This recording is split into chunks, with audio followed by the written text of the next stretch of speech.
అక్కడ శంకర భగవత్పాదులు వెళ్ళారు ఒకానొకప్పుడు.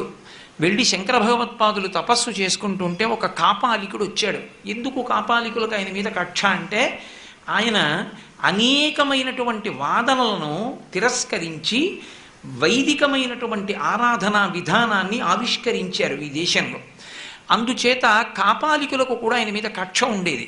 అతను వెళ్ళన్నాడు, నేను ఎంతో పూజ చేశాను, ఇక నేను అమ్మవారికి ఒక చక్రవర్తి తల కానీ సర్వసంగ పరిత్యాగి తల కానీ ఇవ్వాలి. చక్రవర్తి తల నేను ఎలా తీసుకొస్తాను? వెళ్ళలేను, చంపేస్తారు. మీరు సర్వసంగ పరిత్యాగి, మీ తలకాయ అమ్మవారికి ఇస్తాను, మీ తలకాయ ఇస్తారా అని అడిగాడు. అడిగితే శంకరాచార్యుల వారు అన్నారు, నేను ఈ శరీరం కాదు అని సన్యాసం తీసుకున్న రోజున నిర్ణయించుకున్నాను. కాబట్టి నీకు నా తల వలన ఉపకారం జరుగుతుందంటే తీసుకో. కానీ నా శిష్యులున్నారే, వాళ్ళు ఎప్పుడూ నీ శరీరంలో ఉండాలని కోరుకుంటారు. ఎందుకంటే గురువుగారు శరీరంలో ఉంటే మంచి మాటలు చెప్తారు. అందుకని నేను సశరీరుడిగా ఉండాలని కోరుకుంటారు.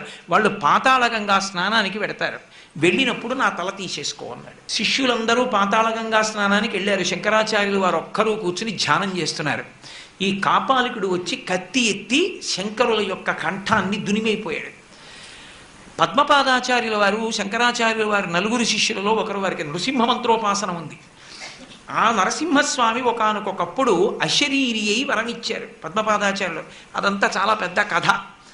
ఆ పద్మపాదాచార్యుల వారికి వరమిస్తూ నృసింహస్వామి ఒక మాట అన్నారు, అవసరమైనప్పుడు నిన్ను ఆవహిస్తూ ఉంటాను అన్నారు. తన గురువు గారికి ఏదో ప్రమాదం వాటిల్లుతోందని అనుమానం వచ్చింది పద్మపాదాచార్యుల వారికి. నరసింహస్వామిని స్మరించారు, ఆవహించారు.